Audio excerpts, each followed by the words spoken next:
Hey guys, it's Brandon, aka Be Rich Beauty, aka your beauty best friend. Happy Monday, y'all, and happy Reali-TEA TV. You know what to do. I'm so excited. Jeremy's here. Jeremy is here, guys. We're going to jump right into our reality topics for today. So you know what to do. Grab your tea, grab your beverage. Let go.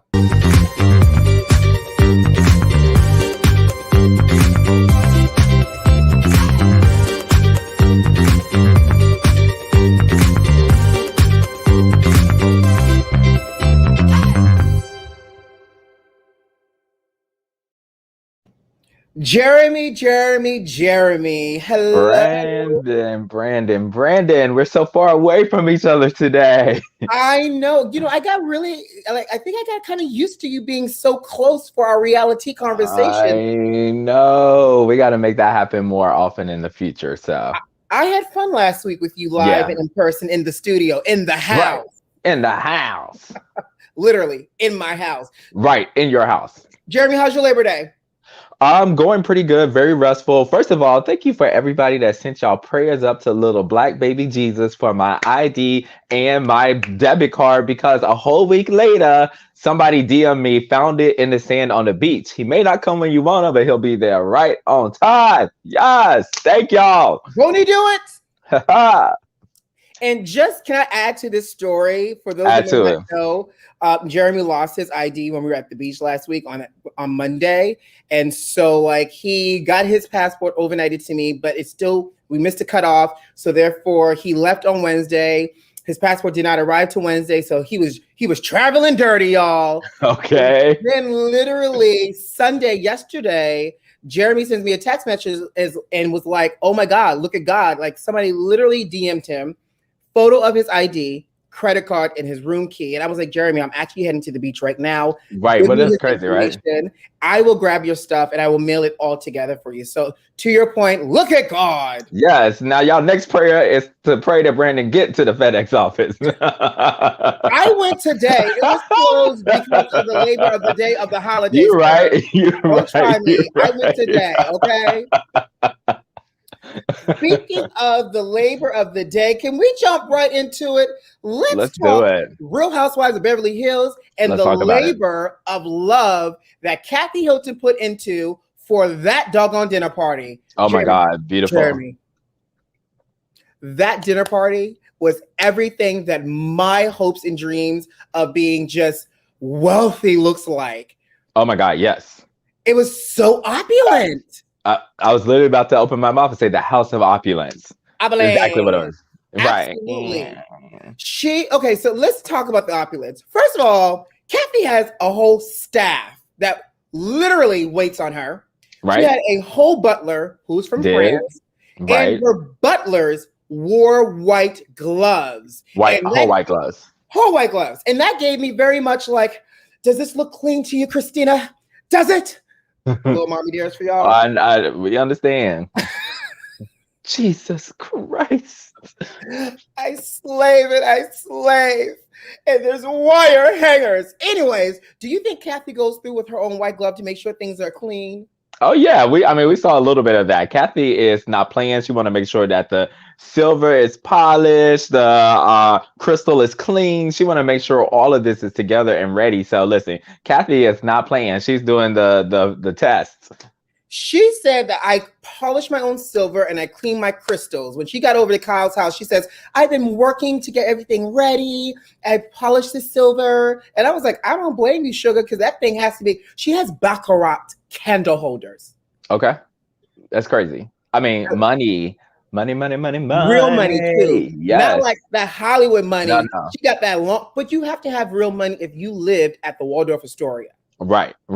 But why did these ladies try to come up into her beautiful house and get it started acting all ghetto up in her house? Like literally, I was like, Kathy was just like, no, y'all gonna eat this dinner before y'all get into this, because y'all not about to come up in my house with y'all shenanigans and y'all foolishness and mess up my dinner I've been working hard for.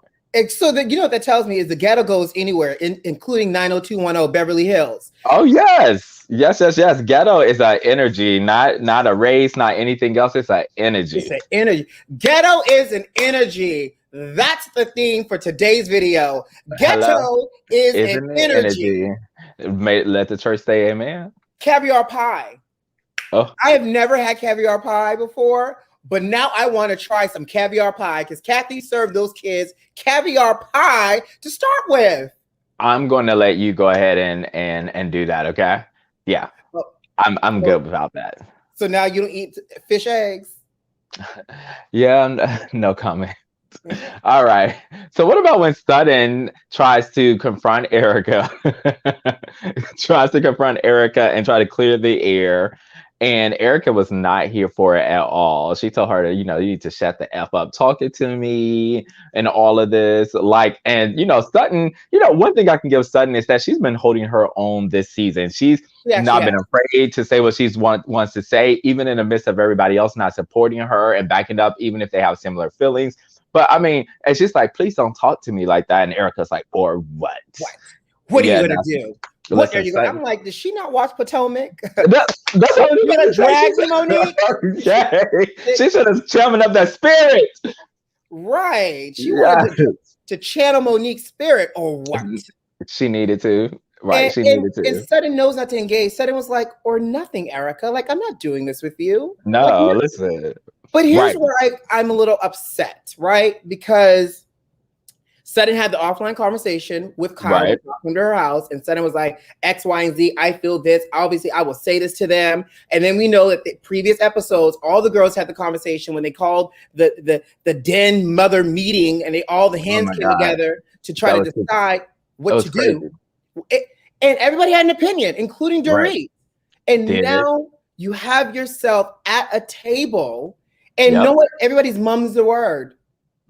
Quiet. And they tried to call Sutton two-faced for not having the same approach and delivery, but no, they all are two-faced. At least Sutton is saying what she wants to say. And Dorit did try to chime in a little bit because Erica was like, well, my situation doesn't impact you all. Why are you guys so worried about it? And innocent spectator says, I think Erica feels like she can really bully Sutton, which is just wrong. It is wrong. Agree. It is.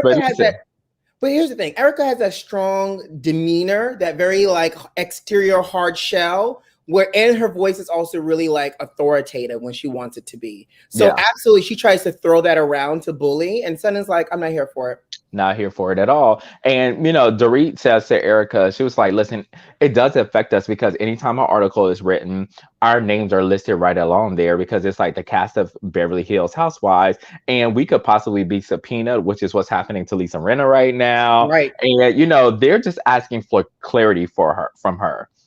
And she goes into this monologue like, look at me, look at my life. And I'm like I couldn't believe that. And like Sutton said, emphasis on the acting, because this is literally what she's doing. And in the grand scheme of things, look at you. Look at your life. You still designer clothes down. You're made up. You're living in a house that is beyond most people's dream house. Absolutely. You're sitting at dinner at Kathy Hilton's house. Your life looks pretty nice to me. You're eating caviar pie, ma'am, sitting at a table, allowing tears to stream down your face without you even grabbing a napkin to touch up or to try to wipe away the tears, because it's all for the antics of the show. But you know what really bothered me? It kind of irked me. Garcelle tried to say to her, human to human, I'm here to help. We're not trying to attack you. And she literally, do it again, Jeremy. She jerked back like she was a whole 5-year-old. And held it strong too. Hella strong.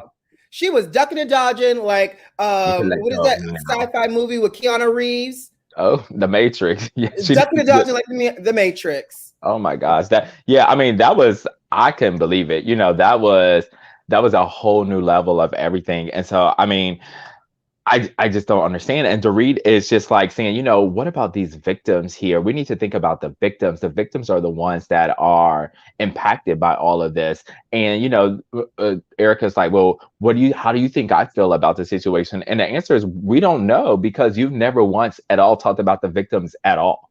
Here's the thing. She did kind of, when they were all in La Quinta, and she said, I agree. This is horrible. I agree. She did say that. However, if it happened, it's horrible if it happened. She's still covering her tail in a sense, because everything can be used against you in a court of law, right? Especially if it's on national television. So Erica is very deliberate about what she's saying and how she's saying. Very deliberate about what she says, which then comes across disingenuous. Like, it just does not come across authentic at all. No, not at all. It doesn't come across. That's the word, right? Disingenuous. Yeah, let's go with it. Yes, it's the word for today. That's the word for today. Like, I know Sutton's opinion about the situation. She doesn't think that Erica knew, but she does think that at some point Tom came to her and was like, listen, the gig is up. So it's been a nice ride. It was fun while it's lasted. And, she was like, she made a deal with the devil, and the devil always comes a knocking. Baby, you read my note. I was just about to say, Sutton called it like a TI is, okay? Yes. She said, this was the deal. And when you make a deal with the devil always comes to cash in. Sugar, that's a lesson for everybody in any point in life when you're doing dirty. Hello, not today, Satan. Not today, Satan. Not today. I'm not making deals with the devil. The bill is always at some point due. And now Erica's having... What's in your strength? What strength are you sipping on today, Jeremy? It is the strength of the Lord. Amen. Amen. Now, is that the Lord that turned the water into wine? It is the Lord, however you need it to see, whatever you need him to turn it into.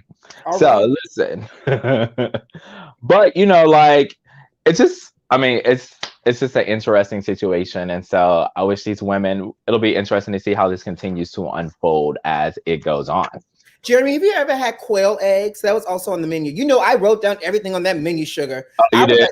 Caviar pie, quail eggs, rack of lamb. It was fun fact about Jeremy, we can't be amazing in all areas of life. And, my one basic bitch quality is when it comes to food. I am very non-adventurous with food. I eat because we got to eat to live. I'm not trying a lot of stuff. I don't eat condiments. It's just not happening. So wait, so you're eating a dry hot dog? So you eat your meat dry? I eat my hot dogs dry. Once you put it in your mouth, it gets wet. And so, you eat your hamburgers dry? Yes, with just cheese and meat only. Oh, that's scraping my back of my throat just thinking about it going down. No, I need all the condiments, honey. Lube it up. Okay, last thing, but before we move on, personally, if I was Kathy, I would have really got them together. I would have whooped their behinds that they sat at my house for this beautiful dinner and they chose petty and violence at that dinner table. I think she tried, but ultimately she was just she chose class over all of that, because she was just try to give them, hey, let's do this. Let's be calm. Let's do this. But, and they coined this the dinner party from hell part 2, a la season 1, when they had that dinner party with the psychic and all of that. So this is the dinner party from hell part 2, what everybody's been referring to this as. Wow. And, speaking as people from hell, that is our whole theme today, right? The ghetto. Right, the ghetto. Because listen, Miss Wanda J. Blige and showed up in Huntsville with hell on wheels.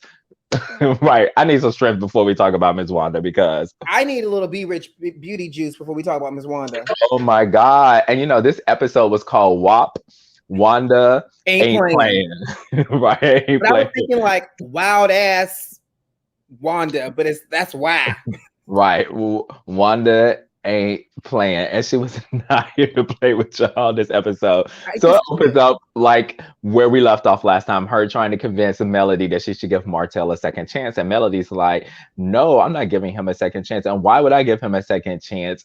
And her thing about it is, you're so team Melody and Marcel, but you're over here liking photos of the girl that he cheated on me with constantly and had a baby with, and that's not okay. So do you think it's okay for your friend to like and comment on the person your ex cheated on you with on their page? No.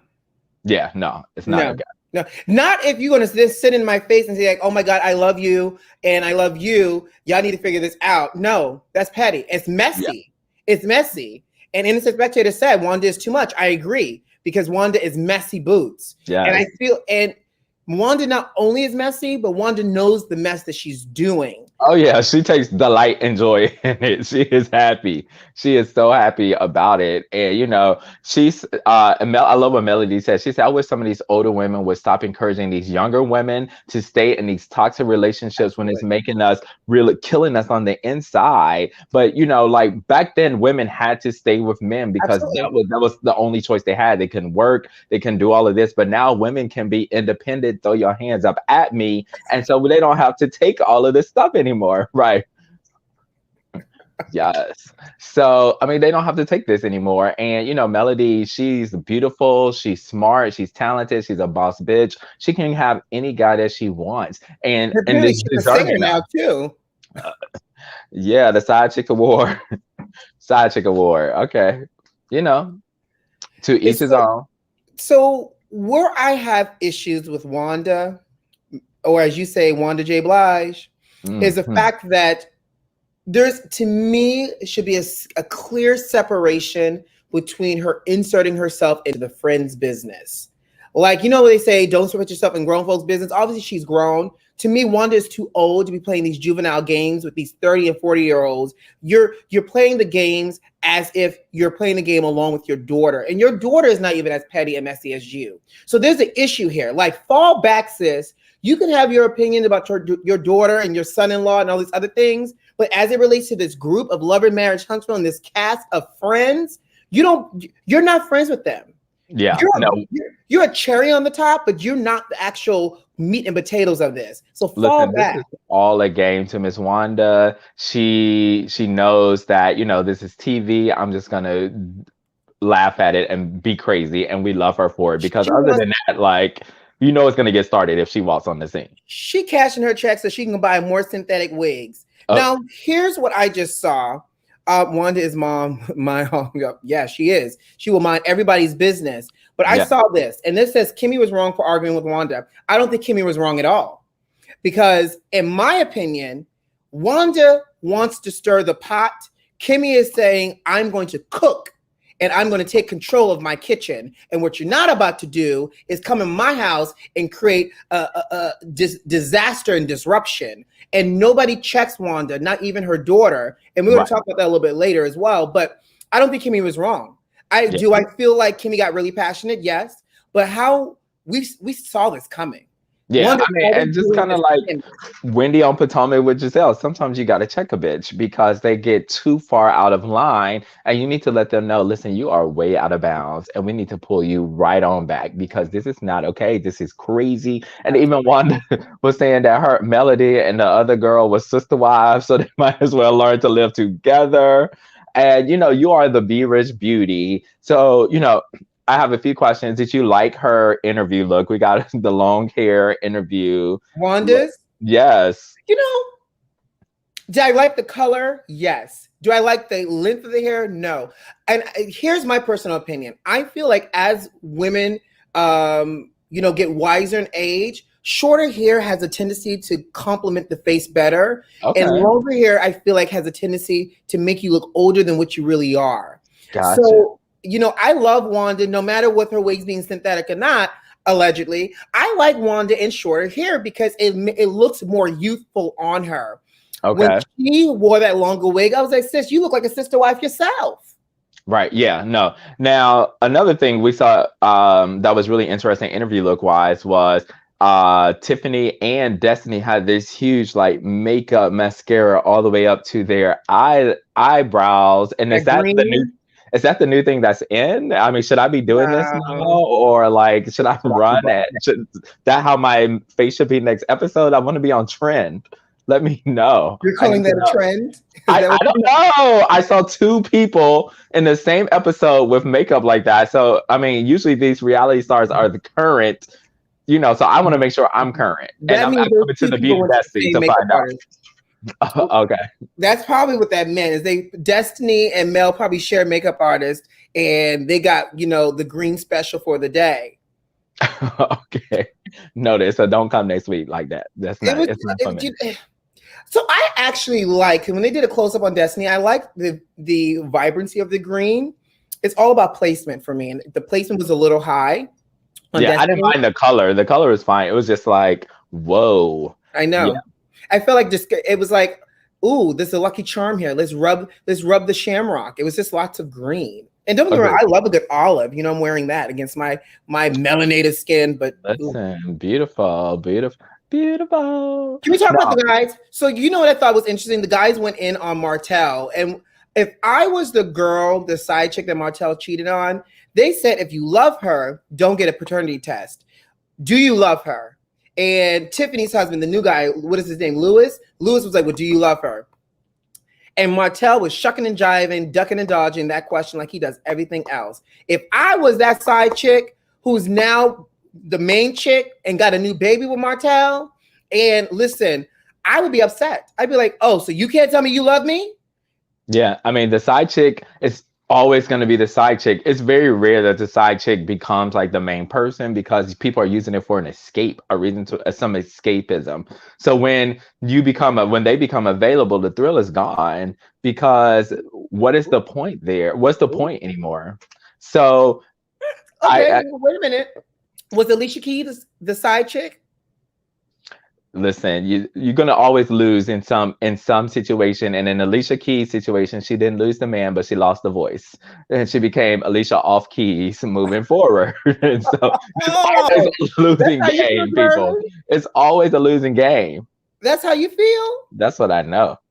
Child. So here's the thing about that. Like, obviously, the side chick was worth shattering his marriage for, and that was also the thing where Wanda was like, you know, why won't y'all, like another girl? Y'all makes you so insecure. And it's like, no, I'm not being insecure. It's about the fact that Martell and the girl shattered their marriage, right? Because at one point, the woman had to know that Martell was married. Of course. As long as it went on, right? So if he left and shattered his marriage to be with her, I need to see you as the trophy. You need to be everywhere Martell is. Martell should be like, yes, I love her. I love our baby. Martell doesn't like to talk about the baby on social media. Martell doesn't like to bring up the side chick who's now the main chick. If she is the main chick, like, it's like, Martell, well, what did you do all this for? If you didn't do anything.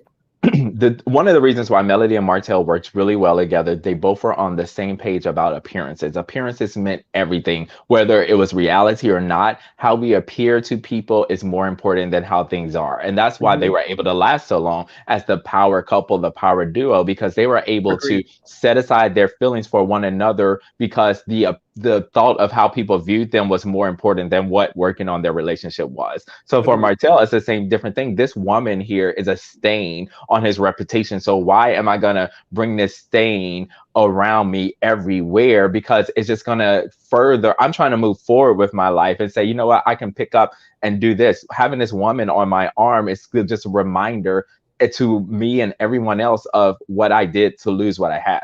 But you knew the risk. It's gambling.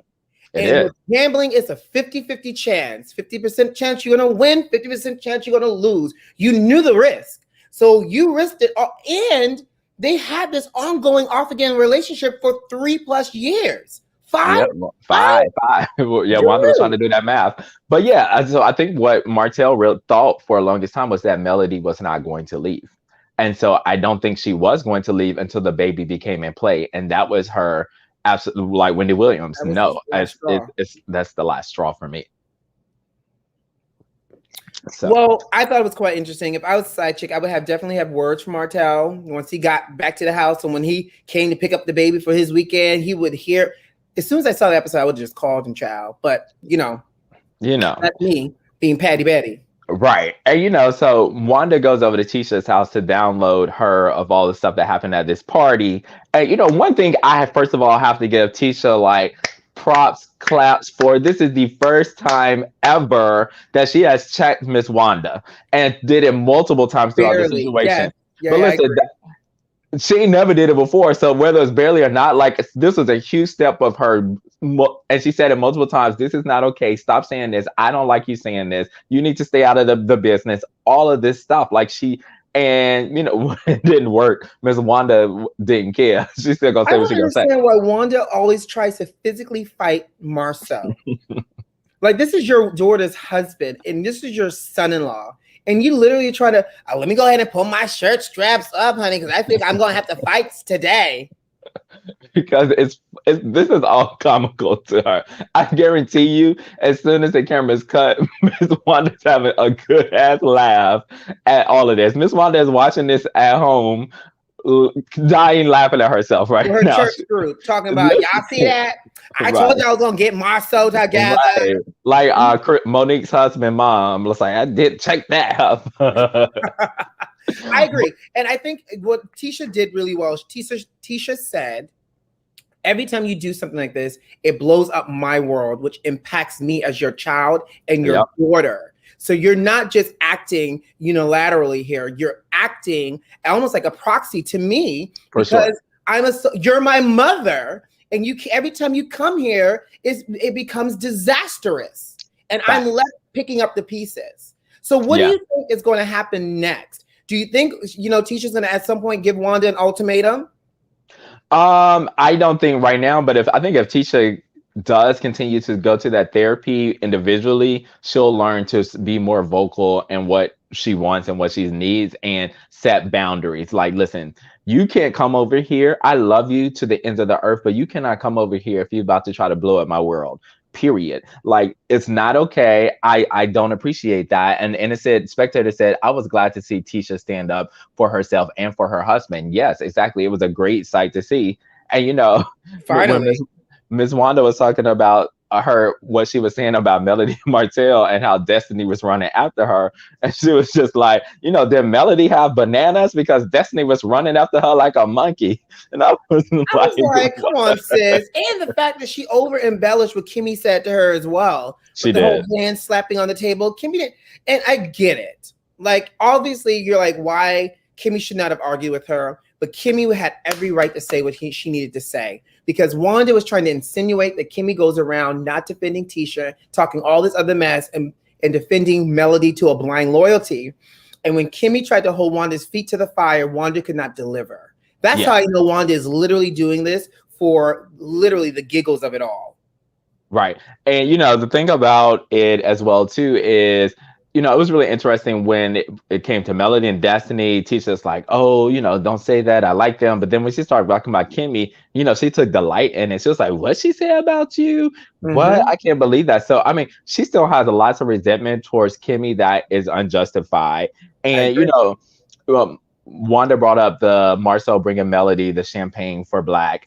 And this is such a non-issue that non-issue. And like Maurice antagonizes Letitia by not answering this question when he's asked, did he drop it off at her house? He did that on purpose. He did on purpose, but this is one thing he does to her often, which I don't like. But in this situation, I'm like, okay, I can understand, because come on. First of all, Melody don't want none of Marcel at all. And they have a great brother-sister dynamic. Like, it's a love-hate thing. Like, I can't stand you, but I love and respect you. And we have like our banter with one another. But that's what it is. And it's really smart for both of you all. If Melody, the lead of our show, is a brand ambassador that's posting about it, we only as a family reap the benefits of it. So why is this a problem? And you don't even, Teisha, have a problem with it. You only have a problem with it because your mom told your mother to have a problem with it. Exactly. And here's the thing. So first of all, Marcel does that on purpose, because Marcel is like, you're not going to back me in the corner based off of something your mother is encouraging. So I'm going to ignore you. And what he's really saying is, I'm going to ignore you and we can have this conversation offline when Wanda Petty Betty behind is not right here. Right. But because he does that, for some reason, it aggravates Teisha to the 10th power, and she knows better. And here's the thing. They were all a circle of friends. Why can't Marcel drop off a bottle of champagne? I don't understand that either. Friendship with her. Right. Exactly. I don't understand that either. Like, he should be able to do that. But, when that didn't, I think for Teisha, it's important for her mom to see her like have some power in the relationship, which I think why she was so adamant about getting him to answer the question as opposed to letting it go. And, when that didn't work, Wanda was through the baby situation. And I love that he said, maybe, then that'll make you the side grandmama. I was like, oh, so they love to poke each other's buttons, right? But Marcel cannot stand Wanda. But you know what? As much as he doesn't like her, he always respects her, and he will say, "Hey, Ma, how are you doing today?" Like he's respectful up to a certain point, you know. Yeah, for sure. I mean, so that's Love and Marriage Huntsville. I look forward to seeing how this is going to continue to unfold and develop. And Vegas. Next episode is about they're going to Vegas. I can't wait to see how this is going to go with this cash trip to Vegas. Right, with the husbands. I see Marcel, Melody as well too. We got Tiffany Lewis in the mix. Everybody. So, I mean, and this is their first like cash trip, right? Well, you know, they used to take trips. Like they did like the cabin one year, remember? Right, and, but trip out of town somewhere. Yeah, they got a little bit more budget this season, honey. All right, Oprah, she didn't open it up, okay? You see that opening intro they got? That's how you know they got a little bit more money this season. Yeah, I mean, I like the opening intro is a little weird for me though. It looks very like, and Teisha's makeup. It's hopefully they'll improve upon it next season. But you know, whose intro I do love is Real Housewives of Beverly of Potomac. You know, I love their catch lines. You know, always so fun. And sometimes I don't get catch lines until after I've seen a few episodes, and I'm like, ooh, I like this now. Because it does play into the story. Like even Giselle's, I did not like hers at first, where she was just like, the secret to this cute face is staying in the shade. And then you realize her storyline is about just being super shady. She's all season long. This season, absolutely. And so, you know, Wendy is talking to Eddie about Giselle's shade in this when they're back at home from the Williamsburg trip, and she's telling him, hey, they brought up this situation with the blog, and it was just a whole situation. And, you know, like, I understand what Eddie's saying. He's like, listen, I lost my family to be with you because I love you and I care about you. So why would I go out and do something foolish like that? They know our story. They know my parents haven't even seen our 2-year-old child because they refuse to see our children. So why would I lose another family by doing something foolish? And, you know, Wendy responds by saying, you know, they've never experienced the love you and I have, and they never will. And you know what? And it's as shady as that sounds, she's really directing that comment towards Giselle, honey. Yeah, for sure. We see how damaged and traumatized Giselle is from her relationship with Jamal. And we see that with the whole podcast situation. Oh, yeah, 100%. I mean, that podcast situation was too, like, reasonably shady. It was unreasonably shady, especially the topic of the day was about cheating and relationships. And this whole cheating was definitely a direct jab at Wendy and this whole situation because they could have talked about anything. And Giselle she says that according to her statistics, that there's a 350 chance that a man who's cheated on you will cheat on you again. Now, where is she getting these statistics from? Her life? I was thinking, did she pull that from like the Harvard book of cheating? Because it does sound like she pulled it directly out of her Jamal Bryant, I cheated on you multiple times and had other children outside of our marriage book. Right. Because she was like, ooh, I wish somebody would. Volumes 1 through 5. Right. And she was like, oh, I wish somebody would have told me about this 2 years ago. And, you know, the interviewer was like, well, what happened 2 years ago? She got a little flustered and she forgot she had said that. And, you know, I'm like, girl, you mean like 20 years ago or however long ago you first met Jamal? Because this is crazy. And this woman has been so, like you said, scorned and messed up by him that she's settling for anything. Because she's just basically saying that, like, if you stay with a man long enough, he's going to cheat on you.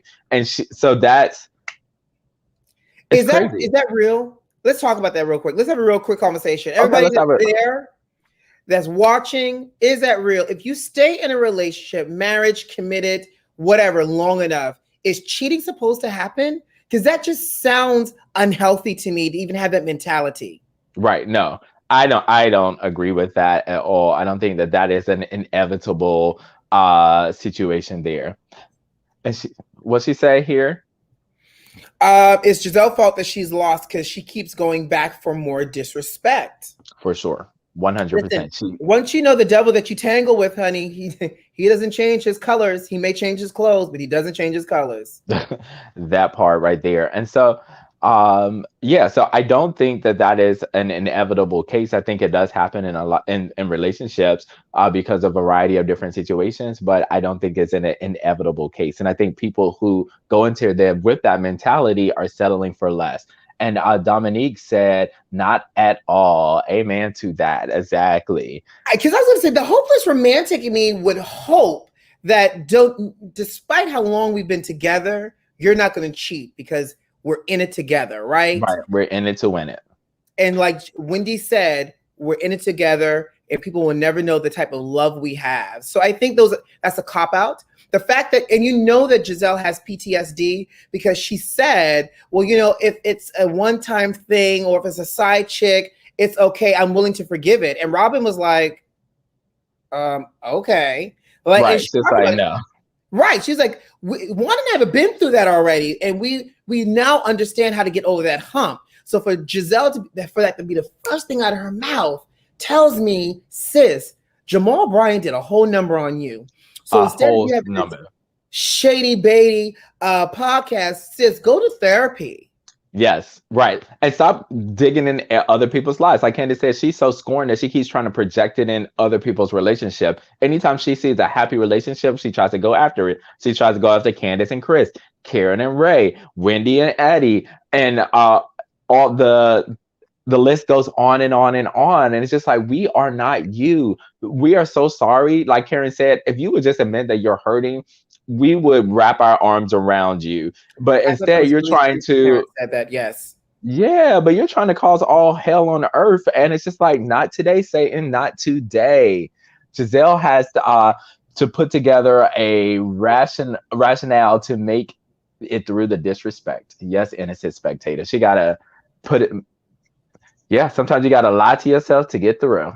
Oh, ain't that a word? So the theme of today is ghetto is an energy, and sometimes you gotta lie to yourself to make it through. My, Jeremy. Not today, Satan. Not today. Not today. So fast forward, right? Mia went to lunch with her biological mother. You know what I think is interesting as I watch this? First of all, obviously we know that there was cues and prompts for topics that need to be covered. But there was one thing that, you know, Mia asked her mother, was like, well, what happened between you and daddy or whatever? And she was like, I don't want to talk about it, but she ended up talking about it. And the daddy got the mama on drugs. And that started her substance abuse problem, which obviously must have led to Mia being in foster care. But I don't know if it's just me, and I ain't trying to be shady. But if somebody got a substance abuse problem, y'all should they also be drinking cocktails? Listen, I was very caught off guard and shocked by that. What did she say? She said, why is the mom drinking straight out of rehab? Listen, I thought that was a little strange, bizarre, but you know, maybe that wasn't her demon. Maybe you know, the crack cocaine was her demon. Okay, but all substances. Never been to rehab, never been to an AA meeting, but from my understanding and my logic, and again, I don't have anybody's certification in anybody's substance abuse, but if you got one addiction, you're supposed to eliminate those other distractions that could cause you, that could trigger the other addictions or that original addiction. So if I'm thinking, if you got a drug addiction, should you really be throwing back the limoncello teenies? Listen, she was all about this limoncello. Mama was sipping it down, honey. Right, sipping it all the way down. I thought it was really interesting when she asked, you know, she said when Mia was younger, she didn't like her because she reminded her of the father. That was powerful. And I was like, that's so powerful and so aware. And, you know, sometimes like, you know, I have a good relationship with my mom, but sometimes we had like contentious like moments. And I always used to wonder, because everyone say I look like my dad, if some of that was like residual stuff that like, at my dad and not at me, that was just targeted at me because like I reminded her of him and all of that situation. But yeah, and it's just very interesting. You know, from my understanding, I've heard that a lot of times that when people come from like, you know, homes where the parents aren't together or with a really bad, like whatever, it's like that mother or that father will take it out on the child, especially if the child has the mannerisms of that parent. For sure. I think it was obviously traumatizing in that moment, but it gave me a little bit of clarity on, you know, why probably her household was so chaotic as it related to the relationship. And you could tell that there's not a strong relationship between Mia and her mom right now. And, you know, Mia kind of also said, like, I want to do this more often. You can see that she doesn't have a strong role just yet. So it'll be interesting to see if we see the relationship continue to unfold and get stronger. Go ahead. I think it was a good first step into that. And hopefully they have more of these off camera as well too, so they can really get to the root of whatever they need to get to without, you know, any kind of embarrassment or anything to either party. But, you know, I do think, you know, you always will yearn for your biological parents, no matter how much pain they put you through, and will always hope that, you know, that situation could be better. And, you know, for her, I do hope that this situation can be better. If the parents are taking the feelings out on the child, it's abuse. That's it. It is true. It's a form of mental abuse, psychological abuse. Yeah, absolutely. You know, Mia, to me, is so interesting because, you know, she is probably, because of the things she's been through, one of the realest people there. You know, she's putting it all out here from her. You know, in terms of emotions, because I think some of these body parts were purchased from Mattel. Right. Yes, Mattel. I'm a Barbie girl in a Barbie world. Okay. But, you know, she's been through some real stuff that's made her who she's at. And the fact that she's been able to rise above that, and she's on a Housewives of Potomac, when most of the times we see these people in the state penitentiary or like whatever because of what they've gone through, like, that's to be commended. She went from, you know, undressing over shrimp and steak at happy hour in a club to now being a boss bee with multiple businesses and on a show with a huge platform. Can we talk about the shade with Robin's birthday party, though? Before we get to the party, real quick, I just want to talk about Candice and Chris and their quick conversation at dinner. What you got for us, friend? First of all, one thing I did notice is that when Chris ordered his wings, he wanted all flats. And I always have this debate. Wings, do you want flats versus drums? What are the best? What are you thinking? What are you going for? I like a mix. First of all, you like a mix? Okay. You know I'm from Atlanta. Okay. Well, it's the chicken Philly and some lemon pepper wings, extra lemon hard, extra wet. Yes. Okay? No, see, I'm an all drum guy. Like, give me all drums all day. I feel like they're more meatier. Like, you know, the flats always have that weird two little bone thing you got to get through. So yeah, but that's because it's a wing, it's a flat. I like it all. Like, I don't discriminate with my wings. Apparently, you like yours a little bit more meatier. You know, I do. I do. But you did preface that your palate was very what's the word? Kindergarten?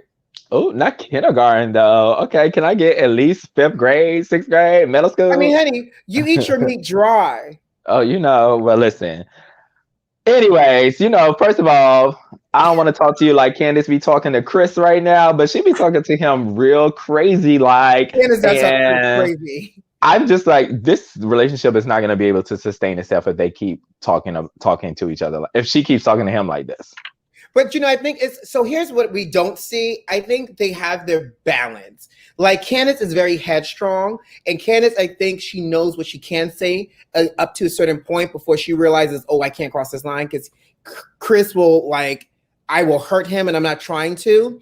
We know Candice is a wordsmith and she likes to use her words, but I feel like at the end of the day, in that household, Chris wears the pants and she respects him. However, Candice, we know Candice likes to push buttons. So Candice will push everybody's buttons up to a certain point. She got we've seen last season that Candice doesn't know the limits, right? She does push buttons, and she kept pushing buttons and pushed the wrong one last season, and we see the result of that.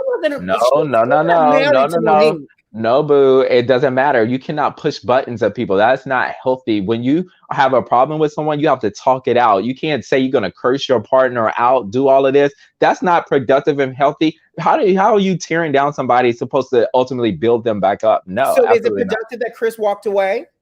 You know what?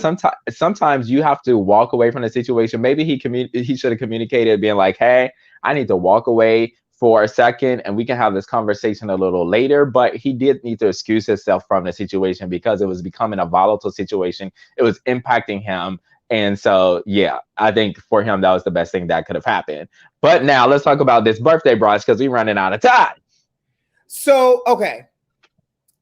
It was deliberately shady, but at a birthday brunch, at a birthday dinner, they intentionally did not invite Karen and Wendy. Like, if this is supposed to be a circle of friends, Giselle, it's not your birthday. It's Robin's. Robin doesn't have an issue with Karen. Right. You do. Robin doesn't really have an issue with Wendy. You do. So it's selfish and unfair that you project your preferred guest list onto Robin. But see, Giselle knows however I feel is what Robin feels, because Robin just only feels what Giselle feels. Like she. Are you doing that too? That just Robin has no mind of her own? You know what?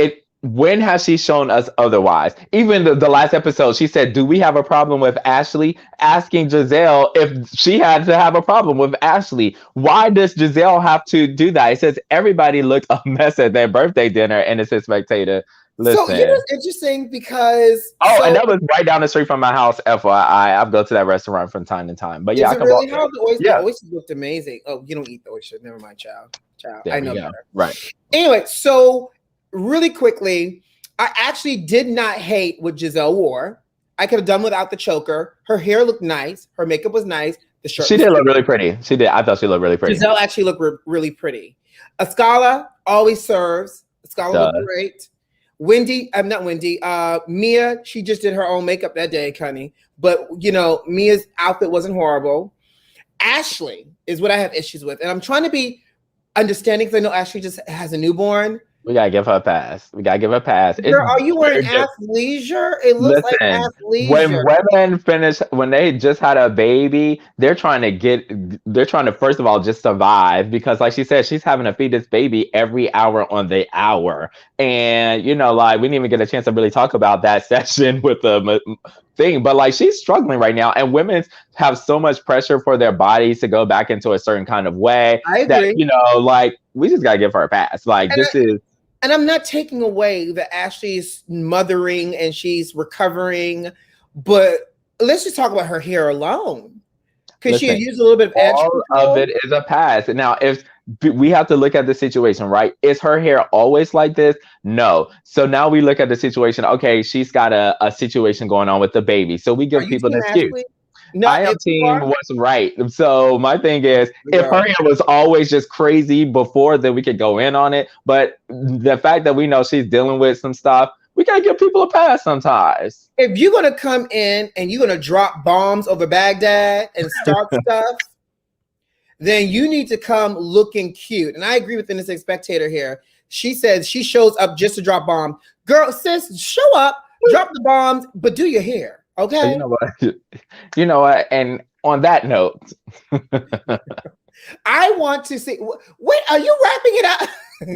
You're wrapping me up. Okay, that's fine. I could talk about it all day. Anyways, so let's see what they do next week as we continue on with this birthday brunch.